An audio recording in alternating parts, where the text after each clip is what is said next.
I've got my red robe on, so let's review. I've got my red robe on, so let's review. I've got my red robe on, I'm gonna say who's right or wrong. I've got my red robe on, so let's review. Hello, YouTubers and all the other social media platforms that we are reaching on today. It's your boy D. To some that's Diesel, to some that's Dwayne, and to the family that's the D that's only for the family. Welcome to the Red Robe Review, where I like to discuss and review content or anything that pretty much resonates with me. And today I would like to discuss child support. And the inspiration for this video was Tyrese Gibson is now being in contempt of court for not paying child support. Tyrese, I believe, is ordered to pay $10,000 or more a month in child support, and he, I guess, for whatever reason, didn't want to pay it, didn't have it to pay, or just wasn't able to pay it, or whatever the case may have been. So my thoughts on the situation is this. I am not a component. I'm not a huge component or a huge person that likes child support. I think that parents, should be able to co-parent in a way to where they can work out these type of discrepancies amongst themselves. And I also do not think it is okay when one particular parent makes a certain amount of money and that other parent does not, but yet the parent that makes the more money has to pay the other parent, and they have to pay them in a way to where they are not even making possibly what they were making on their own. I think that that's very opportunistic. I think that is exploitative. I think that it's borderline almost blackmail, and it's almost like using your child as some type of bargain or negotiation tool. Now, I am not saying that parents should not do what they have to do to raise their children, or that both parents should not have to be responsible for the rearing of their children. But I think that there are certainly levels to this. I do not think it's fair for someone that is a multi-millionaire to have to pay somebody that is not a multi-millionaire tens of thousands of dollars a month in child support. I think that there should be like a limit or a cutoff. And the reality of the situation is that children don't need $10,000 a month, even when they are the child of a celebrity. If you're not the parent that is able to afford that child the celebrity and the luxurious life, then you should render that child, if you really love and care for your child, render that child to be with the parent that can provide them with that type of a lifestyle, and stop using child support to gain a certain amount of lifestyle.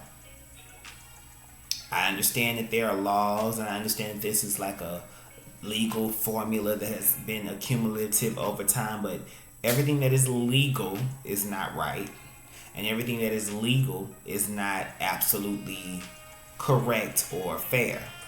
At one point in time in our history, slavery was legal, and we can look back at that now and know that certainly wasn't fair and it wasn't right. And for me, child support is the same thing. Again, I am not saying that there should not be some type of a limit for it, but again, at the most, you should get about maybe $4,000 or $5,000 a month, and that should be like the maximum. If especially if you're not making this living for yourself before. Now, in Tyrese's case, I don't know much about his former wife or the mother of his child. I don't know much about her, but I don't think that she was a multimillionaire or that she had a certain lifestyle prior to her getting with Tyrese Gibson. And I think the fact that she has a child for him should not be a segue for her to get into that particular lifestyle. And I would feel the same way if she was the higher earner and he was taking her to court for child support. In my opinion, if you have to take a parent to court for child support, then maybe you need to render full custody to that other parent. Because if you need child support to raise your child, then maybe you're just not equipped to be a parent. Child support should be a bonus. It should be a plus for you to raise your child, but it should not be a must. And the reality of the situation is this: if the breadwinning parent has a lifestyle, whether they inherited that lifestyle, whether they have a career that they've earned this particular lifestyle, or whether they just happen to hit the lottery or something. When you go and you're with that parent, you live that lifestyle.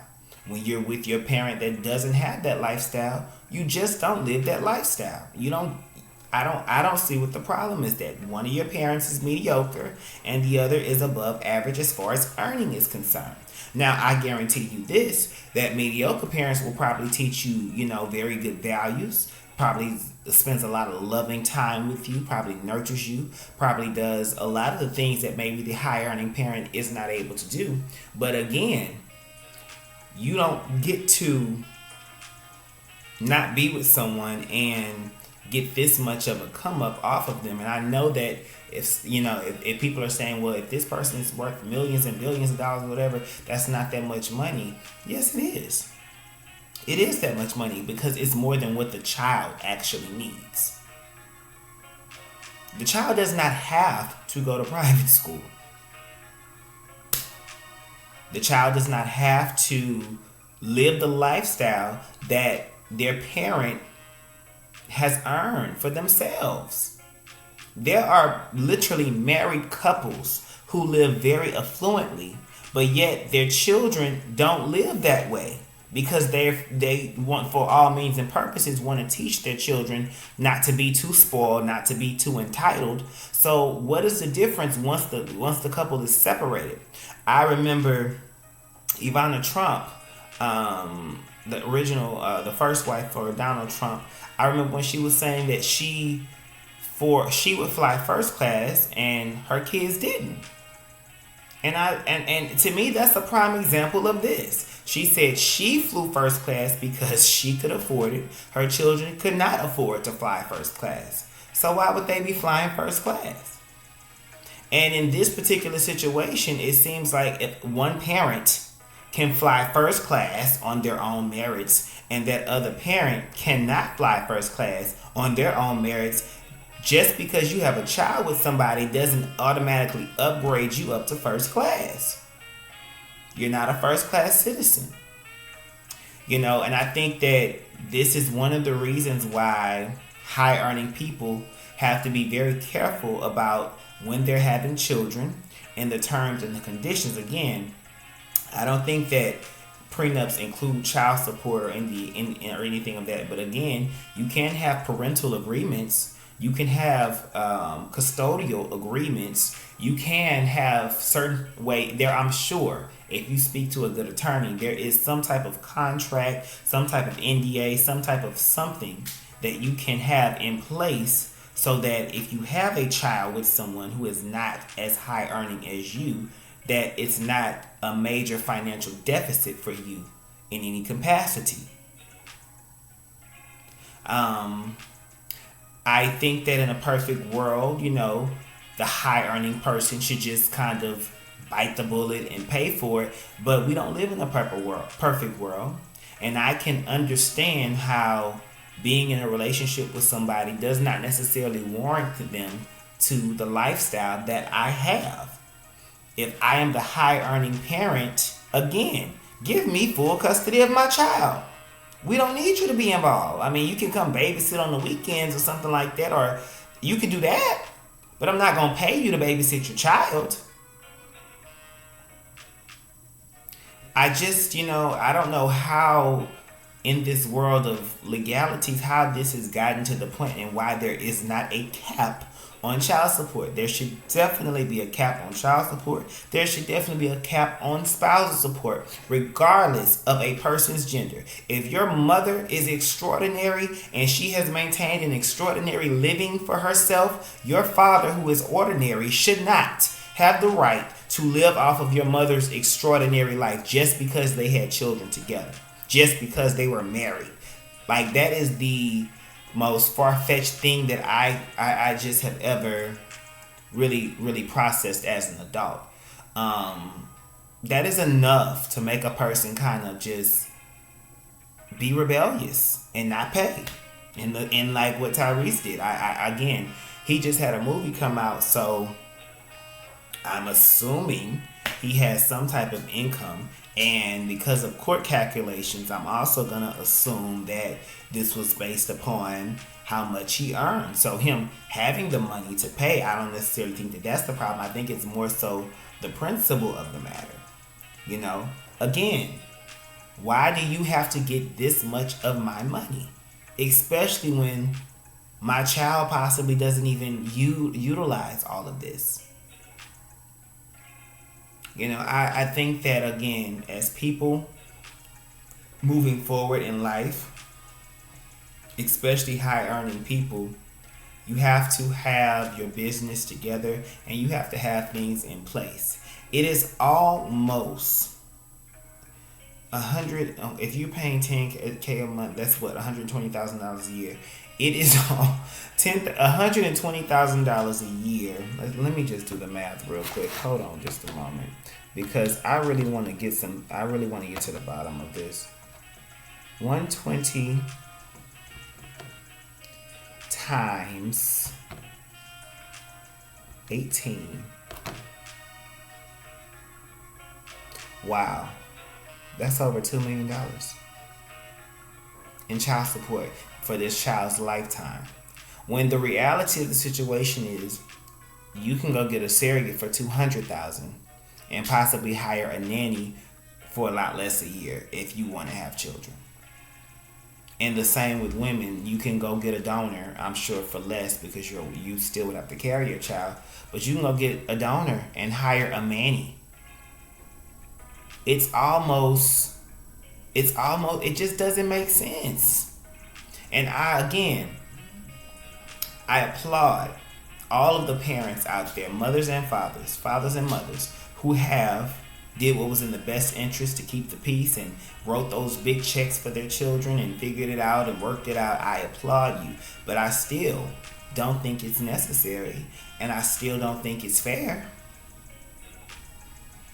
And I think that as we move forward in the future, we have to be a little bit more realistic about this. We have to be a little bit more subjective about this. And again, the fact that you think that a child is entitled to the same lifestyle as their parent, that is so not true.